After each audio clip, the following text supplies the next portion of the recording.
দেখো, আমরা আমাদের এই ইউটিউব চ্যানেলে তোমরা জানো অলরেডি আমরা একটা সিরিজ শুরু করেছিলাম যে আপকামিং যে পঞ্চায়েত এক্সাম হচ্ছে তার জন্য। তো এতদিন পর্যন্ত টিল নাও আমরা কি করেছি, পঞ্চায়েতের যে বিভিন্ন এক্সামগুলো এর আগে হয়েছে সেখানকার যে তোমার প্রিভিয়াস ইয়ার কোশ্চেন ছিল সেগুলো আমরা ডিটেলসে আমরা দেখেছি।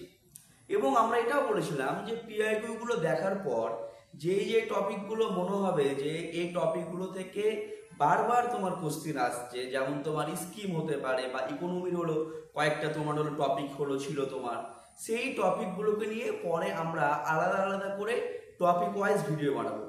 নর্মালি আমরা অন্যান্য এক্সামগুলোর ক্ষেত্রে যেরকম দেখি তোমার যে জিকের ক্ষেত্রে ধারাবাহিক ইতিহাস বা ভূগোল শুরু করলাম, আমরা এখানে চাইছি না সেভাবে শুরু হোক, কারণ নাম্বারটা মাত্র তোমার 10 থেকে 15 নম্বরে আসে, ভ্যারি করে। তাই সব থেকে যে টপিকগুলো থেকে বারবার কোশ্চিন আসছে জিকে, আমরা সেই টপিকগুলো আগে শুরু করেছি।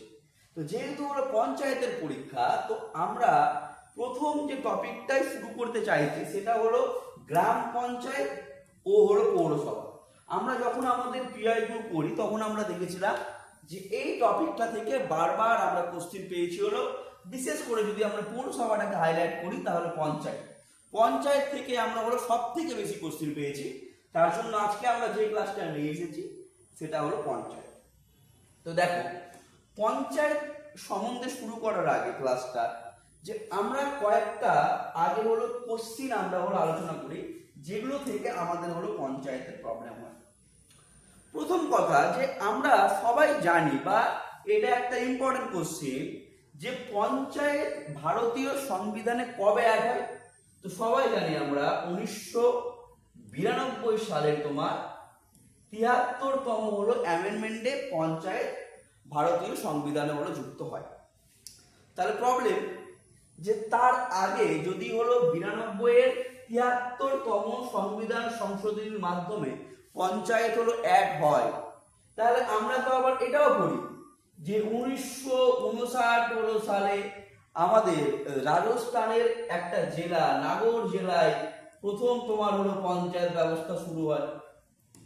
তাহলে কি এটা কি করে সম্ভব যে তোমার পঞ্চায়েত আমরা সংবিধানে অ্যাড করছি হলো 92 সালে, কিন্তু হলো পঞ্চায়েত ব্যবস্থা শুরু করে দিচ্ছি আমরা কোথায় বলো, 1900 হলো কত সালে, 59 সালে। আবার আমরা এটাও জানি যে ভারতীয় সংবিধানের 40তম হলো ধারায়, তাই না, 40তম ধারায় ভারতীয় সংবিধানের হলো 40তম হলো ধারায় গ্রাম পঞ্চায়েতকে সমর্থন করা হয়েছে।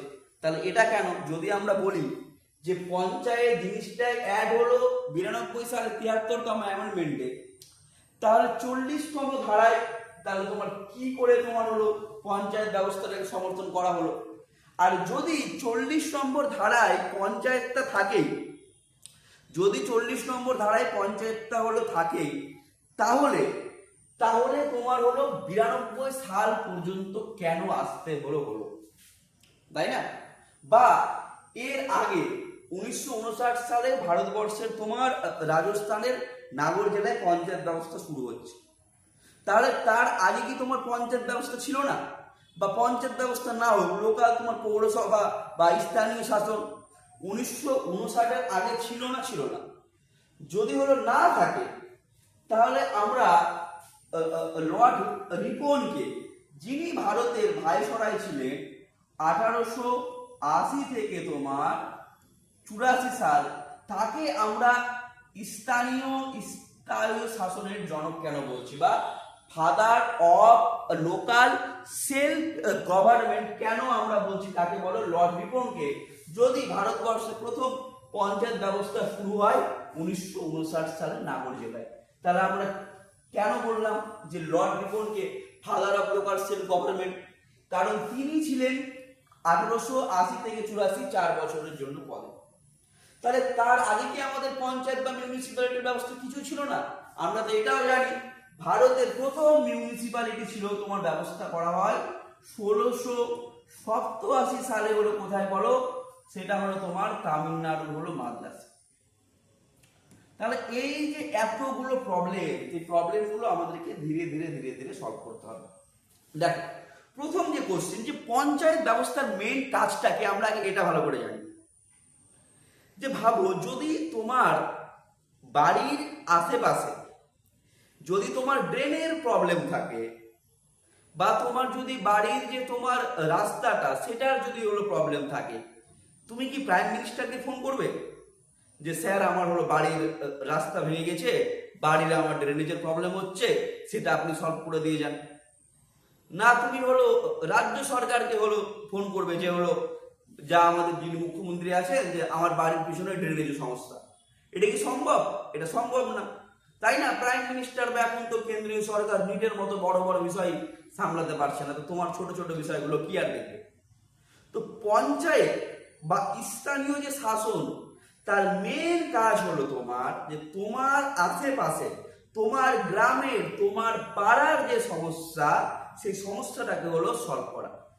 ভারতের একজন এমপি ছিলেন, তার নাম ছিলেন ইন্দ্রজিৎ গুপ্তা। তিনি মোট 11 টাইমস এমপি ছিলেন, তিনি সিপিআই এর তোমার হলো এমপি ছিলেন। তো তিনি যখন জনসভা করতে যেতেন, তিনি একটা কথা বলতেন যে আপনাদের এলাকার রাস্তাঘাটের প্রবলেম, ড্রেনের প্রবলেম, এগুলোর জন্য আপনারা আমাকে ভোট দিবেন না, কারণ একজন এমপির পক্ষে এগুলো উন্নয়ন করা সম্ভব না। এমপিদের কাজ হলো তোমার লোকসভায় আইন পাস করা, লোকসভায় আইন বিষয়ক চর্চা করা। তোমার এলাকার যা প্রবলেম সেগুলো তোমার কে দেখবে? এখান থেকে তোমার কনসেপ্ট আসে হলো local self government.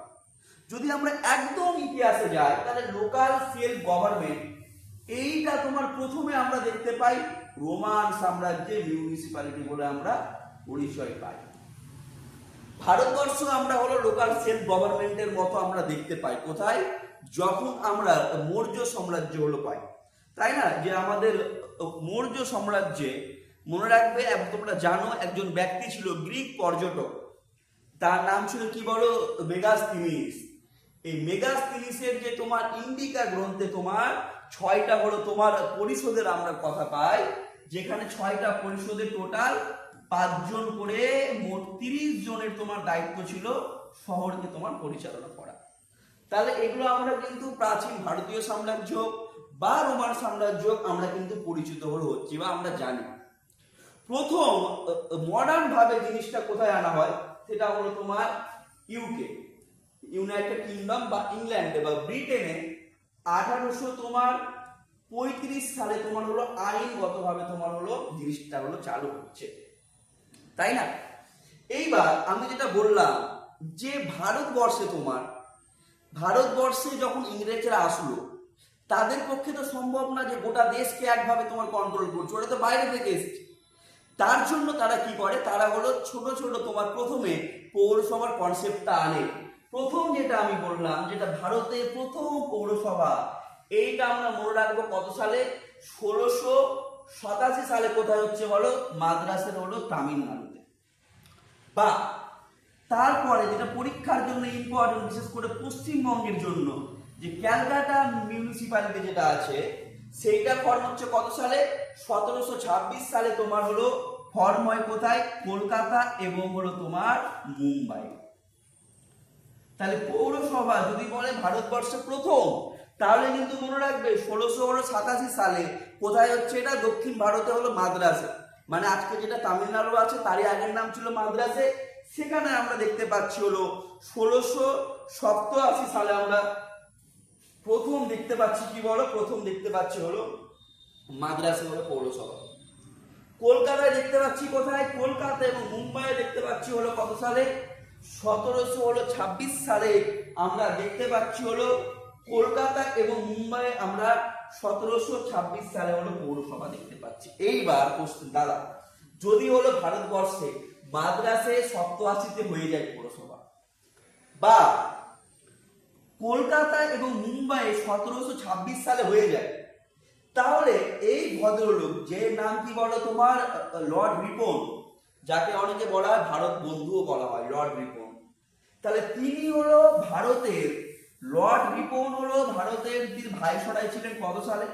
Lord Ripon ভারতের হলো ভাইসরয় ছিলেন 1880 থেকে 1884। আর আমরা দেখলাম মাদ্রাসে অলরেডি পৌরসভা হয়ে যাচ্ছে 87-তে।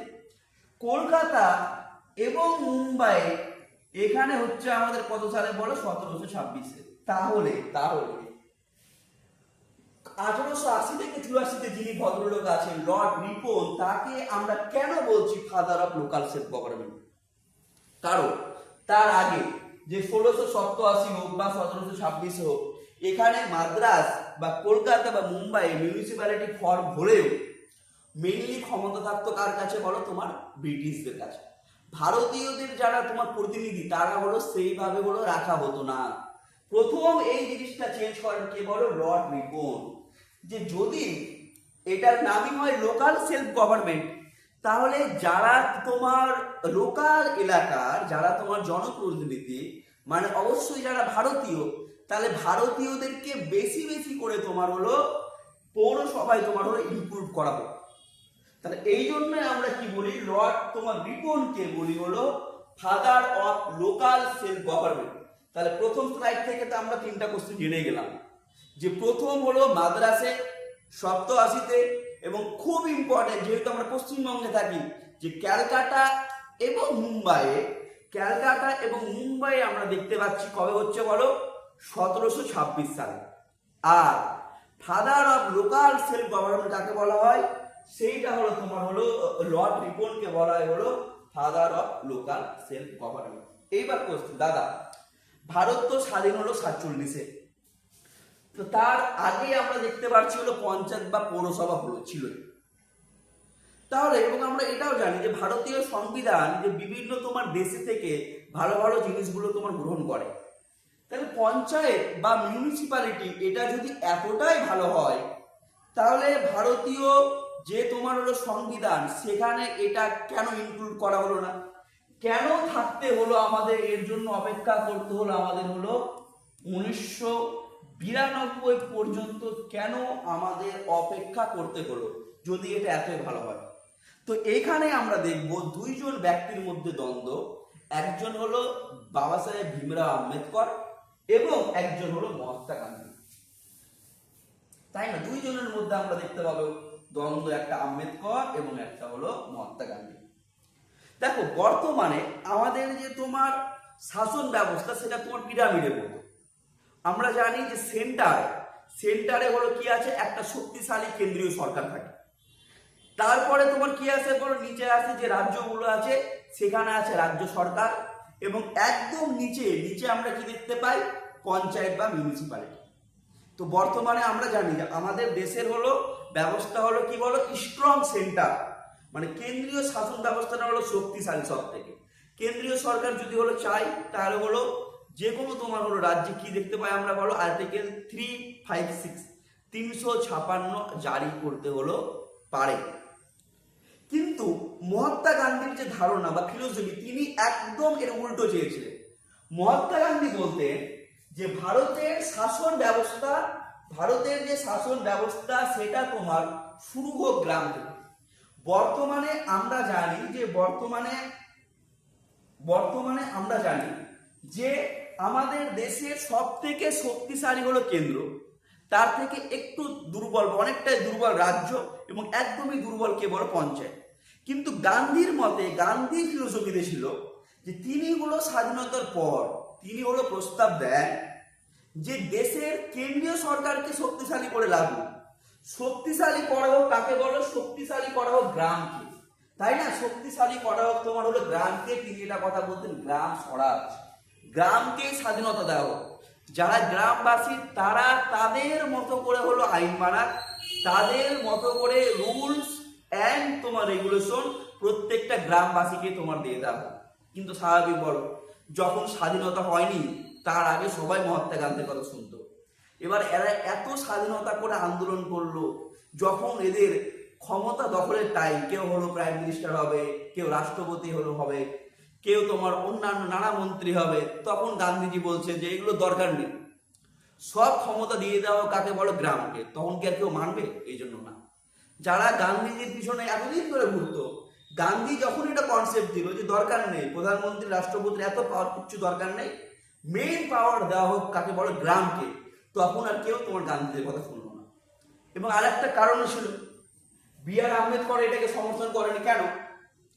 কারণ যখনই তুমি হলো যে দেশে হলো এত দিন পর দেশ স্বাধীন হচ্ছে, দেশে শিক্ষার আর সেই সময় একদম প্রায় নেই বললেই হলো চলে, তখনও দেশে তোমার হলো ছোঁয়াছুত যাকে বলি আমরা, আনটাচেবিলিটি আছে, দলিতের প্রবলেম আছে, হাই কাস্ট লো কাস্ট আছে, মেয়েরাও সেভাবে শিক্ষার দিক থেকে অগ্রগতি পায়নি।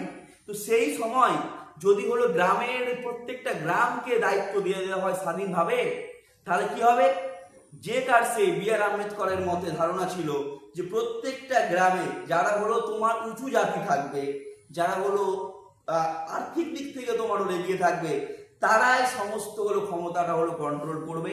দেশের দলিত সম্প্রদায় হোক, দেশের মহিলাদের জন্য সেইভাবে কিছুই তোমার হলো অগ্রগতি হলো হবে না। তো এই জন্য গান্ধীজির ফিলোসফিটাকে না বি.আর. আম্বেদকর সমর্থন করে, না সেই সময়কার যারা দেশের হলো অন্যান্য তোমার পলিটিশিয়ান তারা সমর্থন করে। বাট গান্ধীজি সেই সময় একজন ফাদার ফিগার। গান্ধীজির মতামতকে মূল্য দেওয়ার জন্য আর্টিকেল হলো কত নম্বর আর্টিকেল বলো, আর্টিকেল 40 নম্বরে তোমার গ্রাম সমাজ বা হলো গ্রাম যে শাসনের বা পঞ্চায়েতের ধারণাটাকে রাখা হয় কত নম্বর আর্টিকেলে, ভালো করে মনে রাখবে, আর্টিকেল নম্বর 40।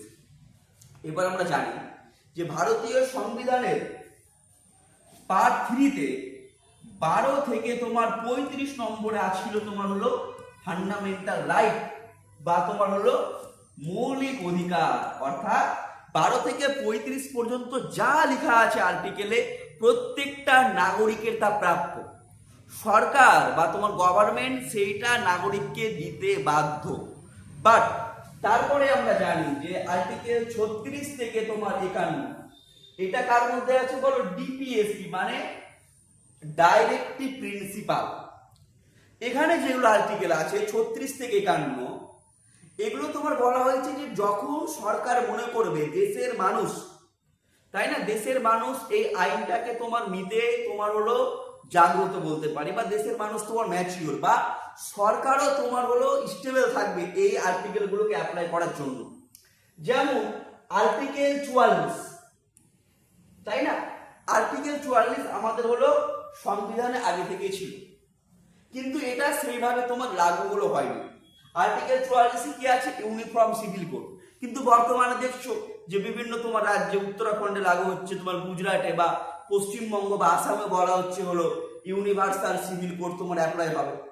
তাহলে ডিপিএসপি তে পঞ্চায়েত ব্যবস্থা কিন্তু হলো ছিলই, কিন্তু সেটা তোমার লাগু করা হলো হয়নি। তাহলে প্রথম যখন তোমার ভারতের নির্বাচন আমরা জানি 1951-তে 52-তে হয়, তখন শুধু কার নির্বাচন হলো বলো, লোকসভার নির্বাচন বা এমপি, যারা হলো এমপি তাদের নির্বাচন হলো, সেখান থেকে জওহরলাল নেহরু প্রাইম মিনিস্টার হলো বলেন। কিন্তু সেখানে হলো পঞ্চায়েতের নির্বাচন কিন্তু হয়নি। কিন্তু যারা সেই সময়কার শাসনকারী ছিল, প্রাইম মিনিস্টার বা অন্যান্যরা, তারা তো এইটা উপলব্ধি করতে পেরেছিলেন যে যদি আমাদের উন্নয়নকে একদম গ্রামের মধ্যে তোমার নিয়ে যেতে হয়, তাহলে আমাদের হলো পঞ্চায়েত ব্যবস্থা লাগবে। তুমি বর্তমানে ভাবো না, বর্তমানে আমাদের দেশের লোক সংখ্যা প্রায় 150 কোটি। কতজন হলো এমপি আছে বর্তমানে, কতজন আছে, 543, তাই না? তাহলে এই যে তোমার হলো এমপি যে হলো আছে তোমার, প্রায় যদি আমরা বলি যে 150 কোটি লোক, যদি আমরা 500 দিয়েও ভাগ করিতে ভাবো কতগুলো হবে। এতজন লোকের জন্য এই কয়েকটা এমপি তোমার কি করে শাসন ব্যবস্থা চালন করবে?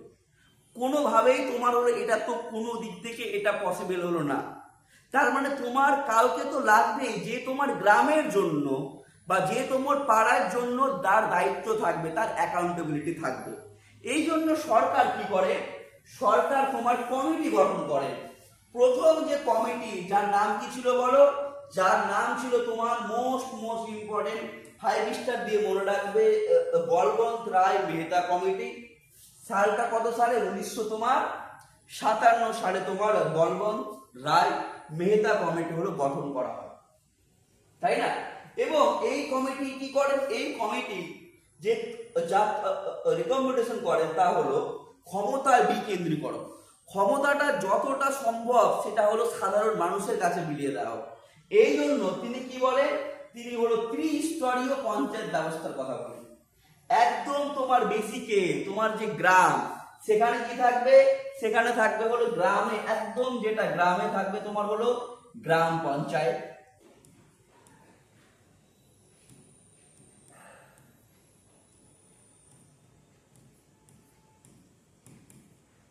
দ্বিতীয়ত তোমার অনেকগুলো গ্রাম পঞ্চায়েত নিয়ে কি হবে, একটা হলো পঞ্চায়েত সমিতি।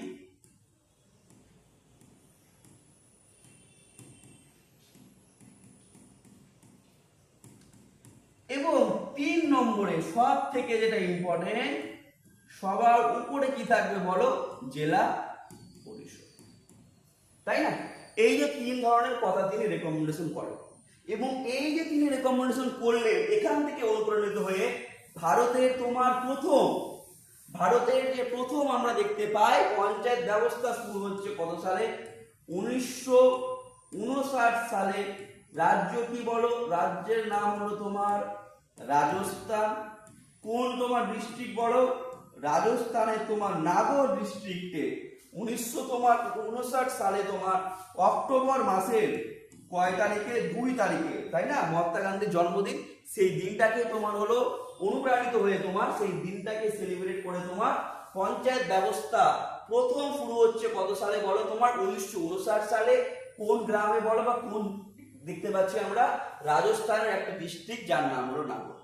তাহলে প্রথমে আমরা মনে রাখবো যে বলবন্ত রায় মেহতা কমিটি, এরা কি করে, এরা বলবন্ত রায় মেহতা কমিটি হলো তোমার 3 স্তরীয় পঞ্চায়েত ব্যবস্থার কথা বলে, যেইটা আমরা পশ্চিমবঙ্গে দেখতে পাই।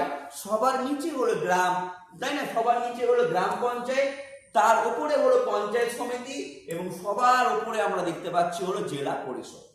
এরপরে আমরা আরেকটা কমিটি দেখতে পারবো, সেইটা হলো তোমার আরো 20 বছর পর হচ্ছে অশোক মেহতা কমিটি। মনে রাখবো যে বলবন্ত রায় মেহতা কমিটি যিনি পঞ্চায়েতে 3 স্তরীয় রেকমেন্ডেশন করেছিলেন। আর এখানে যে দেখতে পাচ্ছি আমরা কোন মেহতা বলো, অশোক মেহতা, তিনি হলেন 2 স্তরীয় পঞ্চায়েতের ব্যবস্থা বলে। মানে বলবন্ত রায় মেহতায় ছিল তোমার 3টে, গ্রাম পঞ্চায়েত, পঞ্চায়েত সমিতি, জেলা পরিষদ। বাট যখন আসলো কার কাছে বলো, তোমার অশোক মেহতা, তিনি বললেন 2 স্তরীয়, তিনি বললেন গ্রাম পঞ্চায়েত রাখার দরকারই নেই, সবার উপরে থাকবে জেলা পরিষদ, আর নিচে থাকবে তোমার হলো ব্লক। এই ব্লককেই তোমার কি বলেছিলেন তিনি, বলো মন্ডল, তাই না, তিনি বলেন মন্ডল। তাহলে তিনি হলো তোমার 2 স্তরীয় হলো তোমার পঞ্চায়েত ব্যবস্থার কথা বলে, সেটা হলো একদম যা থাকবে, একটা হবে তোমার মন্ডল, এবং অনেকগুলো তোমার মন্ডল নিয়ে কি হবে বলো, তোমার জেলা পরিষদ। তাহলে এখান থেকে না মেনলি এটাই পড়বে যে বলবন্ত রায় মেহতা কমিটি 3 স্তরীয় কমিটির কথা বলেন, এবং অশোক মেহতা ইনি বলেন তোমার 2 স্তরীয়। আর একটা কমিটি আমরা দেখতে পাই LM সিংঘি। তো মনে রাখবে এখানে আছে হলো সি, এবং এখানে আছে হলো অনেকটাই তোমার যে সিং থেকে মনে রাখবে হলো সাংবিধানিক।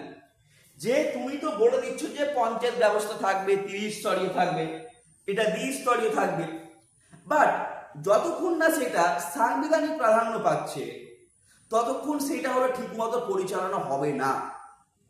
যেমন বলবন্ত রায় মেহতা কমিটির পর আমরা দেখতে পাই যে রাজস্থানের নাগর জেলায় হলো পঞ্চায়েত ব্যবস্থা শুরু হয়। এরপরে আরেকটা রাজ্য তোমার অন্ধ্রপ্রদেশও হলো শুরু হয়। তারপর ধীরে ধীরে মহারাষ্ট্র, কর্ণাটক সব জায়গায় আমরা দেখতে পাই। কিন্তু প্রথম যে রাজ্য, এগুলোতে তো শুরু হচ্ছে, কিন্তু এখানে তোমার প্রত্যেক 5 বছর পর পর তোমার ইলেকশন তোমার হতো না, বা মেনলি ক্ষমতা থাকতো তোমার বিডিও এবং ডিএম দের হাতে।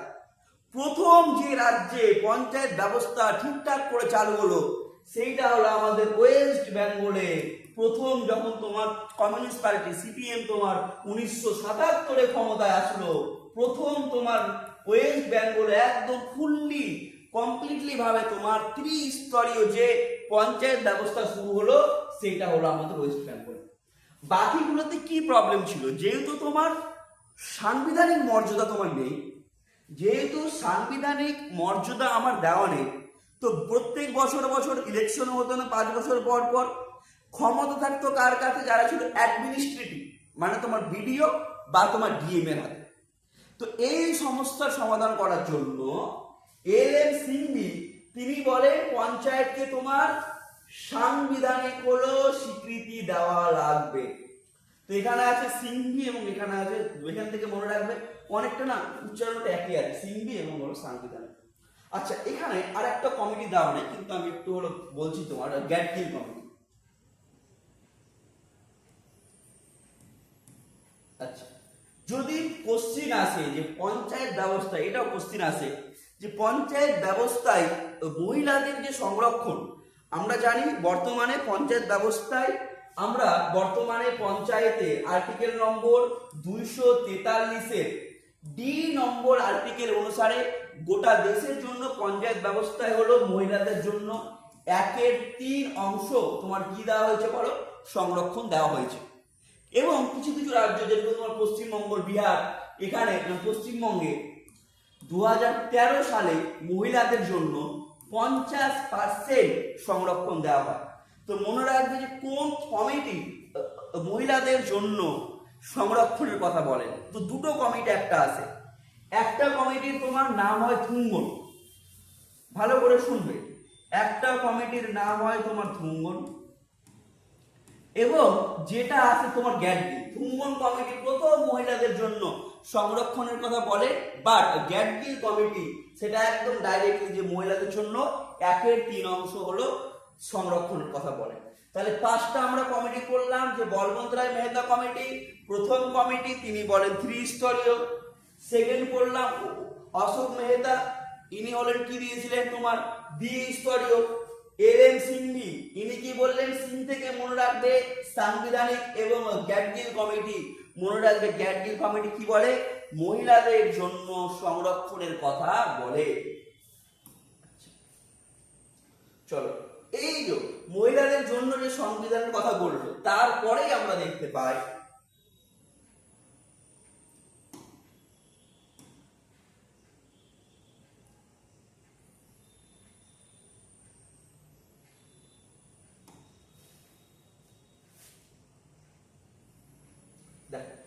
মহিলাদের জন্য আমরা সংরক্ষণের কথা বললো কোন কমিটি বললাম, থুঙ্গন কমিটি এবং গ্যাটগিল কমিটি। তারপরে দেখতে পাচ্ছি আমরা যে 1992 সালের 73তম সংবিধানের সংশোধনীর মাধ্যমে পঞ্চায়েত ব্যবস্থাকে সাংবিধানিক স্বীকৃতি দেওয়া হয়। এবং 74 সেই একই বছর 74তম সংবিধানের মাধ্যমে যে পৌরসভা বা মিউনিসিপ্যালিটিকে হলো সংবিধান সংশোধনীর মাধ্যমে সাংবিধানিক স্বীকৃতি দেওয়া হয়। তাহলে ভালো করে মনে রাখবে, সালটা হলো তোমার 92, অ্যামেন্ডমেন্ট বা পঞ্চায়েতের জন্য হলো কত, 73, আর মিউনিসিপ্যালিটির জন্য গুলিয়ে দিবে না হলো কত বলো, 74। তাহলে 92 সালে 73তম সংবিধান সংশোধনের মাধ্যমে পঞ্চায়েত ব্যবস্থাকে কনস্টিটিউশনাল স্ট্যাটাস বা হলো সাংবিধানিক আমরা হলো স্বীকৃতি হলো দিচ্ছি। এবং তার পরের বছর 1993 সালের 24শে এপ্রিল থেকে আমরা কি করি বলো, পঞ্চায়েত ব্যবস্থা গোটা দেশের মধ্যে কার্যকর হয়। যেহেতু তোমার 24শে এপ্রিল পঞ্চায়েত ব্যবস্থা কার্যকর হচ্ছে, এই জন্য 24শে এপ্রিল আমরা কি করি, পঞ্চায়েত রাজ ডে, তাই না? তো আমরা মনে রাখবো, এটাও পরীক্ষায় এখন কোশ্চিন আসে যে পঞ্চায়েতি দিবস কবে পালন করা হয়। পঞ্চায়েতি দিবস পালন করা হয় হলো তোমার 24শে এপ্রিল, কারণ এই 24শে এপ্রিল থেকেই 1993 সালের পঞ্চায়েত ব্যবস্থা তোমার লাগু হয়। আশা করি ক্লিয়ার, তাই না? তাহলে আমরা কি দেখলাম যে 92 সালে 73তম সংবিধান সংশোধনের মাধ্যমে পঞ্চায়েতকে সাংবিধানিক হলো স্বীকৃতি দেওয়া হলো, এবং সেটা অ্যাড করা হলো ভারতীয় সংবিধানের শিডিউল নাম্বার কত বলো, 11, এবং পার্ট নম্বর কত বলো, পার্ট নম্বর তোমার হলো IX। তাহলে এইবার আমরা কি দেখলাম যে আমরা নর্মালি জানতাম যে যখন সংবিধান ক্রিয়েট করা হচ্ছে তখন টোটাল শিডিউল ছিল কত বল, 8টা। তারপর বাড়তে বাড়তে বাড়তে বাড়তে এখন কটা আছে, এখন আছে তোমার 12টা। তো এইটা ক্লিয়ার, ছিল 8টা, বর্তমানে 12টা। যেইটা হলো তোমার শিডিউল নাম্বার কত বললাম, শিডিউল নাম্বার 11, এখানে রাখা হলো পঞ্চায়েতকে। আর 12 নম্বর যেটা শিডিউল, এখানে রাখা হলো কি বলো তোমার পৌরসভা বা মিউনিসিপ্যালিটি, এটা আমাদের ক্লিয়ার। এখন অনেকের প্রবলেম হতে পারে এই পার্ট নিয়ে। আচ্ছা, এইটুকু মনে আছে তো যে শিডিউল কি জিনিস, পার্ট কি জিনিস? শিডিউল কি বলো তো? যে হলো শিডিউল হলো, তোমরা যদি তোমরা মোটা বই নাও, এবার মোটা বইয়ে তো পেজ তো অনেকগুলো থাকে, তো এইবার অনেকগুলো পেজের মধ্যে আমরা যে চ্যাপ্টারগুলো দেখতে পাই না, সেই চ্যাপ্টারগুলোকে মনে রাখবে, তাহলে তোমার মনে পড়বে যে সংবিধানের টোটাল শিডিউল ছিল কটা? প্রথমে 8টা, বর্তমানে আছে শিডিউল হলো 12টা। এই তার মধ্যে যেটা 11 নম্বর শিডিউল, সেখানে রাখা হয়েছে পঞ্চায়েতকে, আর 12 নম্বর যেটা শিডিউল, 12 নম্বর শিডিউলে রাখা হয়েছে মিউনিসিপ্যালিটিকে। আর যখন আমরা পার্ট বললাম কত? IX বা হলো তোমার 9 নম্বর পার্টে রাখা হয়েছে পঞ্চায়েতকে, এবং IX এর তোমার এখানে আমরা রেখেছি কাকে বলো? মিউনিসিপ্যালিটিকে। তাহলে যদি বলি পার্ট, তো আমরা বলবো পার্ট নম্বর 9। তো এইবার না একটা ক্লাসিক্যাল কোশ্চেন হওয়া উচিত যে আমাদের যখন সংবিধান সংশোধন মানে ক্রিয়েট হয়, তখন টোটাল পার্ট ছিল 22টা, বর্তমানে কটা আছে? 25টা। তাহলে সংবিধান তৈরির সময় ছিল 22টা, এবং সংবিধান তৈরির সময় পঞ্চায়েত ছিল না। তাহলে পরে যদি অ্যাড করতে হয়, তাহলে সেটা 23 নম্বর কেন হলো না, বা 24 নম্বর কেন হলো না? 9 নম্বরে তোমার কি করে ঢুকলো? আর 9 নম্বরে ঢুকলোই, তাহলে পঞ্চায়েত 9 এ বা বি বা সি কেন হলো না? ডাইরেক্ট 9 কেমন করে হয়ে গেল? আশা করি কোশ্চেনটা বুঝতে পেরেছো যে 9 নম্বরে প্রথমে যদি পঞ্চায়েত না থাকে, তো পরবর্তীকালে 9 নম্বরে পঞ্চায়েত অ্যাড হলো কি করে? কারণ সিম্পল, প্রথমে যখন পাঠ করা হয়, ভারতীয় রাজ্যগুলোকে তোমরা পড়োনি? Group A, group B, group C, group D, 4 ভাগে ভাগ করা ছিল।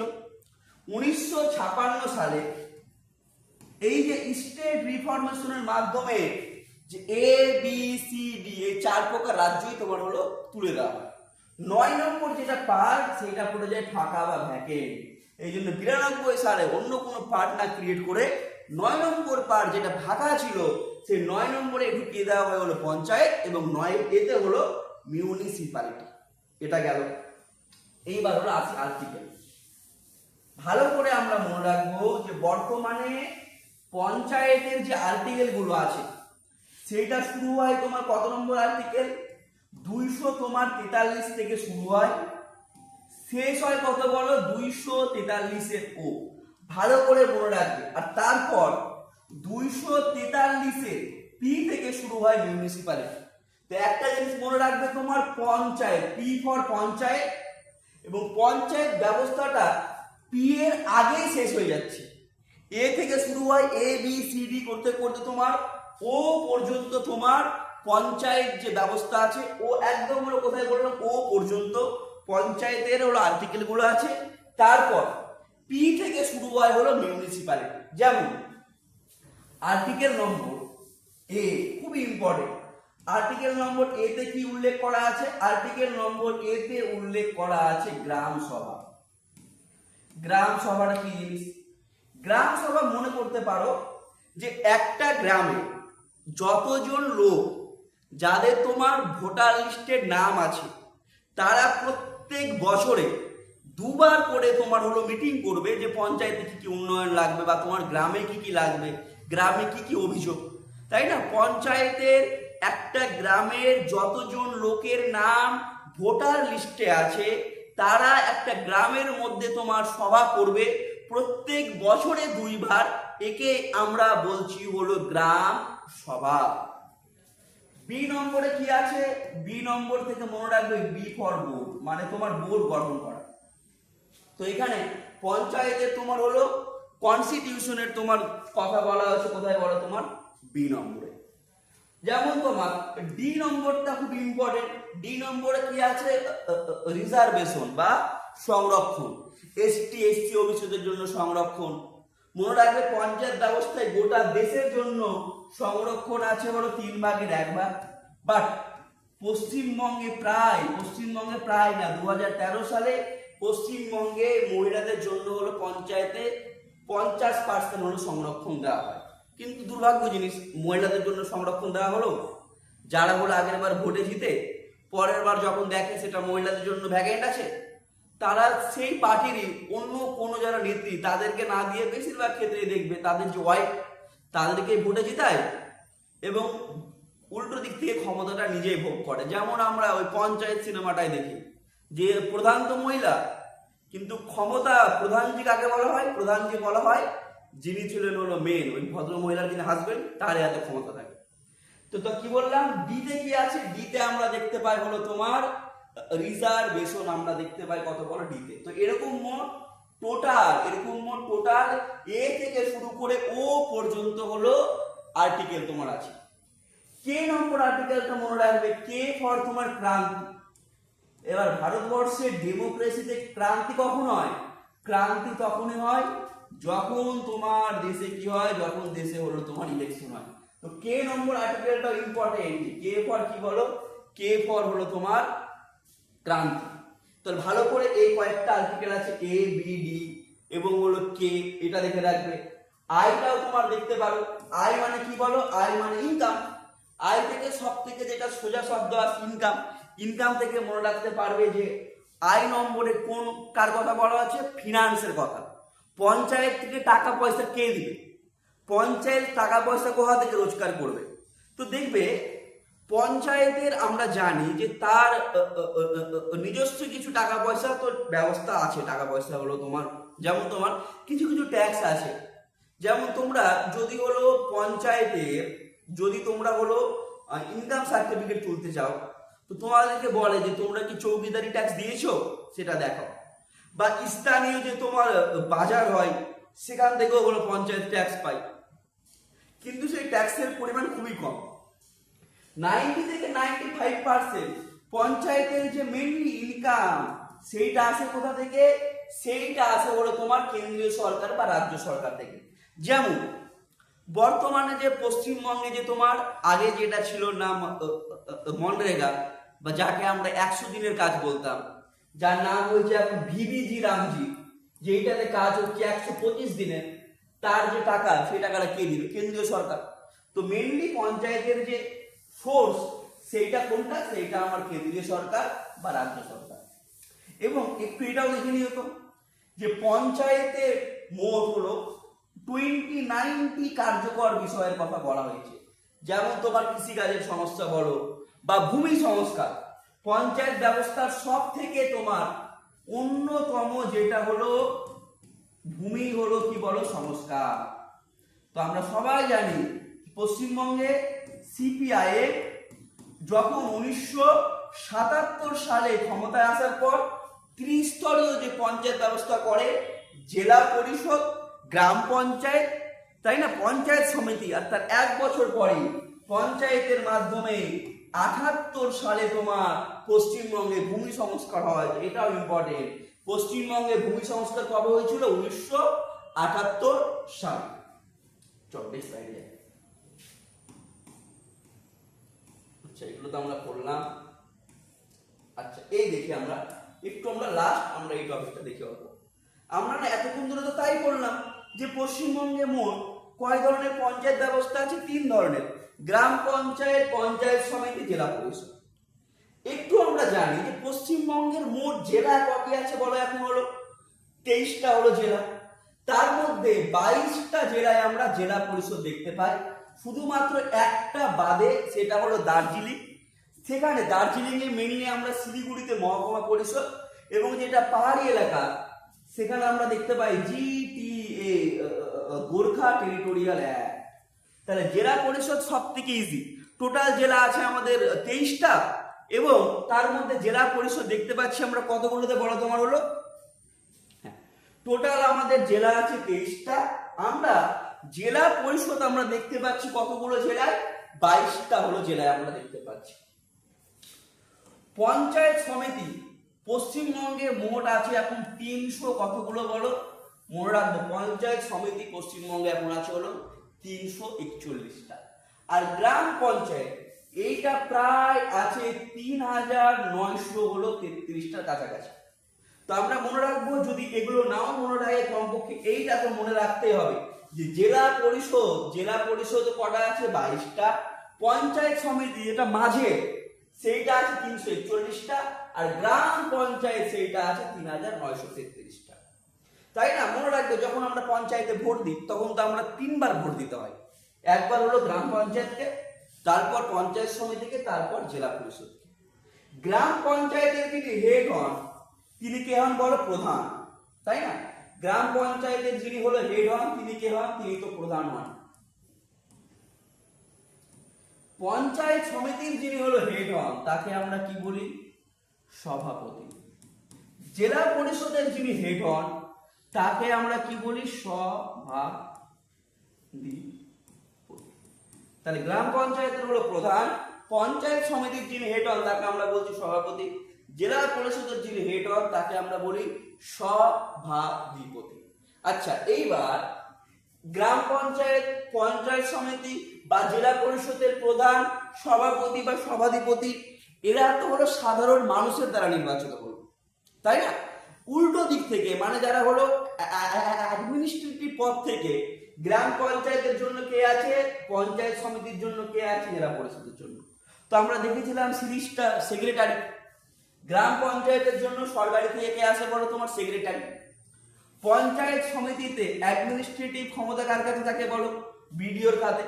আর সভাধিপতির কাছে তোমার অ্যাডমিনিস্ট্রেটিভ ক্ষমতা কার কাছে থাকে বলো? ডিএম এর কাছে। তাহলে অ্যাডমিনিস্ট্রেটিভ দিক থেকে আমরা দেখছি গ্রাম পঞ্চায়েতে সেক্রেটারি, পঞ্চায়েত সমিতিতে হলো বিডিও, এবং জেলা পরিষদে আমরা কি দেখলাম হলো? ডিস্ট্রিক্ট ম্যাজিস্ট্রেটের হলো তোমার হাতে। তাহলে এটুকু আমাদের সম্পূর্ণ পঞ্চায়েতটা ক্লিয়ার। লাস্টে আমরা আর একটা টপিক আমরা দেখবো তোমার, যে হলো মিউনিসিপালিটি, তাই না? আচ্ছা, আমরা কি দেখলাম যে 1992 সালে 73তম, আমরা যদি এক কাজ করি, আমরা যদি হলো একবারে আমরা পড়ে নিই, এই যে এখান থেকে যদি আমরা আসি মিউনিসিপ্যালিটি থেকে মেইনলি বেশি কোশ্চেন আসে না, আমরা যদি কম্পারিজন করে পড়ি তাহলে জিনিসটা আমরা একবারে ক্লিয়ার করব। যে আমরা দেখলাম 92 সালে 73তম সংবিধান সংশোধনীর মাধ্যমে পঞ্চায়েতকে হলো কনস্টিটিউশনাল স্বীকৃতি দেওয়া হয়, তাই না? আর তার পরেরটাই দেখো, পঞ্চায়েতের একদম পরে পরে একই বছর শুধুমাত্র হলো আগেরটা ছিল 73তম সংবিধান সংশোধনী, আর যেটা পৌরসভা আছে সেইটা হলো তোমার কত বললাম বলো? পৌরসভা হলো 70 কত বলো? আচ্ছা, যদি আমরা বলি তোমার শিডিউল, তো আমরা দেখবো পঞ্চায়েত হলো 11 নম্বর শিডিউলে থাকবে, মিউনিসিপ্যালিটি তার 12, মানে তার পরেরটা। মিউনিসিপ্যালিটি হলো কত নম্বর থাকবে? মিউনিসিপ্যালিটি থাকবে তোমার হলো তার হলো 12, মিউনিসিপ্যালিটি এটা হলো 11, পৌরসভা যেটা আছে সেটা হলো 12 নম্বর শিডিউলে থাকবে। আচ্ছা, পার্ট, পঞ্চায়েত তোমার পার্ট আছে কত বলো? আইএক্স, মানে 9 নম্বরে। মিউনিসিপ্যালিটি যেটা আছে সেটা হলো আই এক্স আর হলো এ, 9 হলো কত নম্বর? এ নম্বর। কার্যকারী বিষয়, পঞ্চায়েত ব্যবস্থায় তোমার 29টা হলো বিষয়কে তোমার পঞ্চায়েতের অন্তর্গত করা হয়েছে, মিউনিসিপ্যালিটিতে কম, মিউনিসিপ্যালিটিতে হলো 18টা। তাহলে পঞ্চায়েত ব্যবস্থা বা মিউনিসিপ্যালিটি দুটোই হলো সাংবিধানিক স্ট্যাটাস পাচ্ছে 92, এইটা 73, এইটা 74। পার্ট বললে পঞ্চায়েত 11, পৌরসভা হলো পার্ট বললে পঞ্চায়েত 9, পৌরসভা 9 হলো এ। যখন শিডিউল বলবো পঞ্চায়েত হলো 11, পৌরসভা কত বলো? 12। যখন কার্যকারী বিষয় বলছি পঞ্চায়েতে হলো কতগুলো? 29, পৌরসভায় কতগুলো? পৌরসভায় হলো 18। এবং লাস্ট আজকে হলো শিডিউল আমাদের, যেভাবে আমরা পঞ্চায়েতকে 3 ভাগে হলো আমরা ভাগ করতে পেরেছি। সবার নিচে হলো তোমার গ্রাম পঞ্চায়েত, তারপরে পঞ্চায়েত সমিতি, তারপরে জেলা পরিষদ। সেম ভাবে মিউনিসিপ্যালিটিকেও আমরা 3 ভাগে ভাগ করেছি। একটার নাম হচ্ছে নগর পঞ্চায়েত, তারপরে হলো তোমার মিউনিসিপাল কাউন্সিল, এবং সবার উপরে হলো কর্পোরেশন। নগর পঞ্চায়েত কোনটা বলো? নগর পঞ্চায়েত না, একটা জিনিসই মনে রাখবে, ট্রানজিশন এরিয়া, মানে যখন তোমার একটা পঞ্চায়েত ধীরে ধীরে তোমার হলো ট্রানজিশন হচ্ছে কত বলো? পৌরসভায়। এখানে লোক সংখ্যা তোমার থাকে কত বলো? লোক সংখ্যা তোমার মাত্র 20,000 থেকে 50,000 হলো লোক সংখ্যা থাকে। বেশিরভাগ তোমার লোক সংখ্যা চাষবাসের সঙ্গে হলো যুক্ত না, ধীরে ধীরে তোমার ট্রান্সফার হচ্ছে কোনটা বলো, পঞ্চায়েত থেকে পৌরসভায়, তাকে আমরা কি বলছি বলো, নগর পঞ্চায়েত। তারপর মিউনিসিপাল কাউন্সিল, যেটা বর্তমানে পশ্চিমবঙ্গে 119টা হলো আছে। এখানকার লোক সংখ্যা 50,000 থেকে প্রায় 5 লাখ, তাই না? যেমন মালদা মিউনিসিপাল কাউন্সিল, আমাদের বুনিয়াদপুরে যদি বলি আমরা দক্ষিণ দিনাজপুরে, এটা একটা মিউনিসিপাল কাউন্সিল।